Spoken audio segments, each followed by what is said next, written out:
નમસ્કાર દર્શક મિત્રો, વડોદરા ટુડે ન્યૂઝમાં આપનું સ્વાગત છે। વડોદરા શહેરની સયાજીગંજ પોલીસ ટીમ દ્વારા વાહન ચોરીના અનડિટેક્ટ ગુનાઓ શોધી કાઢવાની કામગીરીના ભાગરૂપે એક મોટરસાઇકલ ચોરને ઝડપી પાડવામાં આવ્યો છે। પોલીસ સ્ટાફને પેટ્રોલિંગ દરમિયાન અંગત બાતમીદારથી મળેલી બાતમીના આધારે ડેરીડન સર્કલ પાસેથી ચોરીના કાળા કલરના એક્ટિવા સાથે કૃષ્ણકાંત સાહેબરાવ પાટીલ નામના આરોપીને પકડી પાડવામાં આવ્યો છે। પૂછપરછમાં આરોપીએ કબૂલ્યું હતું કે તેણે આ એક્ટિવા 4-5 દિવસ પહેલા છાણી જકાતનાકા વિસ્તારમાંથી ચોરી કર્યું હતું। આ ચોરી થયેલું એક્ટિવા ફતેગંજ પોલીસ સ્ટેશનમાં નોંધાયેલા ચોરીના ગુનાના કામનું હતું।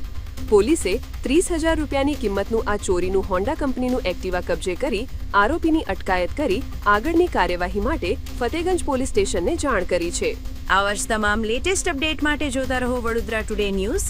નવું વર્ષ એટલે કે વિક્રમ સંવત 2082ના શરૂઆતથી વડોદરા ટુડે ન્યૂઝ ચેનલના ગુજરાત રાજ્યના તમામ શહેરના તાલુકા જિલ્લાના દર્શક મિત્રોને ખાસ વિનંતી કે અમારા વડોદરા ટુડે ન્યૂઝના તમામ સમાચાર જોવા માટે હવે અમારા ફેસબુક, યુટ્યુબ, ઇન્સ્ટાગ્રામના પેજને લાઇક કરો, શેર કરો, સબસ્ક્રાઇબ કરો અને કોઈપણ સમાચાર અને જાહેરાત અને તમારા વિસ્તારમાં કોઈપણ જાતની ગેરકાયદેસર પ્રવૃત્તિઓ ચાલતી હોય અને ભ્રષ્ટાચારની પોલ ખોલવી હોય તો અમારા વોટ્સએપ નંબર 9687328624 અથવા તો 9687906224 પર સંપર્ક કરવા વિનંતી।